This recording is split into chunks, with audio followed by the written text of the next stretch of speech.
Hello friends, welcome to my official YouTube channel Gurukul teaching school. दोस्तों, मैंने एक previous year का एक सेट चलाया है जिसमें हम डेली 10 क्वेश्चन 5 क्वेश्चन ऐसे करके आप लोगों को देंगे और आप लोग उसका डिस्कस और अच्छे से डिस्कस पूर्णतः उसका विश्लेषण करेंगे और आप लोग देखिए उसमें बना के जो आपसे बनता है उसको बनाइए। तो दोस्तों शुरू करते हैं।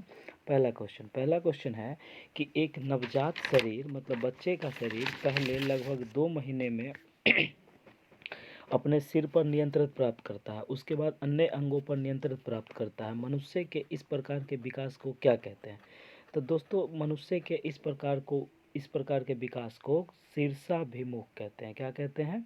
शीर्षाभिमुख। अब देखिए, शीर्षाभिमुख क्या होता है? विकास की वह प्रक्रिया होती है जिसके द्वारा एक व्यक्ति बढ़ता है, ठीक है, और पूरे जीवन चक्र में बदलता रहता है। कहने का मतलब ये होता है कि बच्चा जब गर्भधान शुरू होता है तब बच्चा धीरे धीरे करके अपने बढ़ने लगता है और यह गर्भधान से शुरू होता है और जीवन के अंतिम काल तक ये जारी रहता है।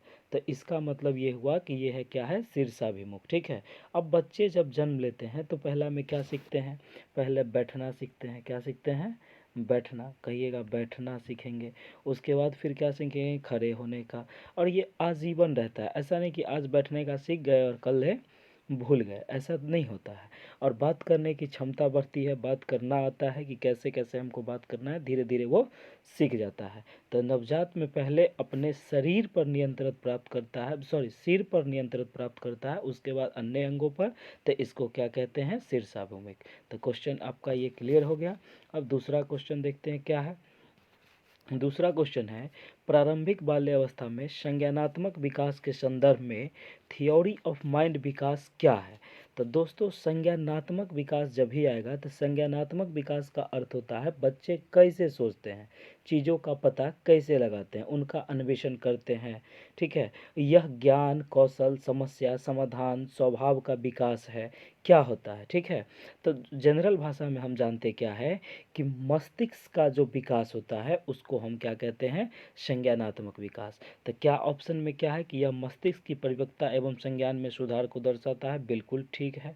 उसके बाद है कि वंशानुगत और पर्यावरणीय प्रभाव विकास में एक बड़ी भूमिका निभाते हैं। बिल्कुल सही है। तो दोस्तों, इसका ऑप्शन हुआ 1 और 2 दोनों सही है।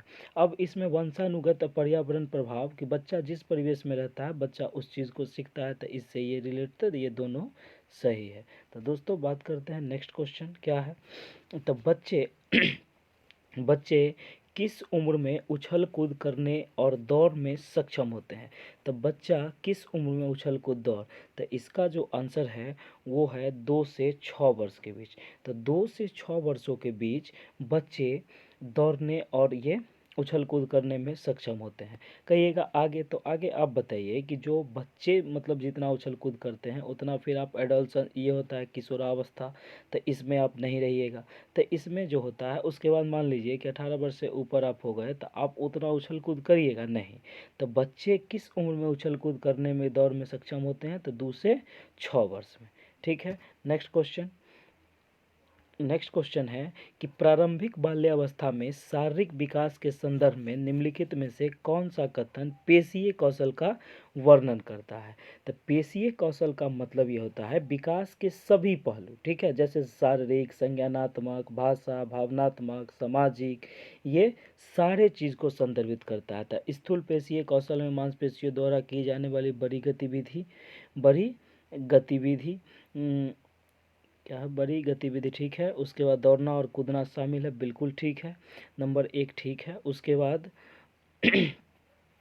बाद है सूक्ष्म पेशीय कौशल में मांसपेशियों द्वारा की जाने वाली छोटी गतिविधि और आंखों का हाथ के साथ समन्वयन होता है, जैसे चित्र बनाना, ठीक है, बिल्कुल सही। तो इसका भी जो आंसर हो जाएगा वो 1 और 2 दोनों हो जाएगा, ठीक है दोस्तों। अब नेक्स्ट देखते हैं क्या है। तो नेक्स्ट ये है कि निम्नलिखित में से किसे 7 वर्षीय शिक्षार्थी के विकास की विशेषताओं के रूप में माना जा सकता है? तो दोस्तों, 7 वर्षीय, यहाँ क्या दिया गया? 7 वर्षीय। तो 7 वर्षीय का अर्थ ये होता है जीन पियाजे कौन? जीन पियाजे अपने संक्रिया अवस्था में ये बताए हुए हैं कि 7 जैसे वो दिया गया, तो वो 7 आखिर होता क्या है? तो देखिए इसमें ये होता है 7वां वर्ष में बच्चा मूर्त संक्रियात्मक अवस्था में होता है, ठीक है। ये 7 से 11 के स्टेज में ये चलता है, इसको बोलते हैं मूर्त, क्या बोलते हैं? मूर्त संक्रियात्मक अवस्था। इसमें जीन पियाजे के द्वारा ये होता है, ठीक है। तो इसमें बच्चा क्या करता है, उसमें संरक्षित करने की क्षमता बढ़ती है, जैसे वो चीज़ों को संरक्षित करता है, ठीक है। तो ये एज होती है 7 से 11, और ये जीन पियाजे द्वारा दिया गया ये, ठीक है। तो जीन पियाजे द्वारा दिया मूर्त संक्रियात्मक अवस्था है जो 7 से 11 वर्षों में होती है। इसमें बच्चा संरक्षित करने की क्षमता पर जोर देता है, ठीक है। थैंक यू, मिलते हैं नेक्स्ट वीडियो में। अगर वीडियो अच्छी लगे तो लाइक करें और सब्सक्राइब करें और बेल आइकन को प्रेस करें, जिससे आपको आने वाली वीडियो की नोटिफिकेशन मिल जाए, ठीक है। Thank you.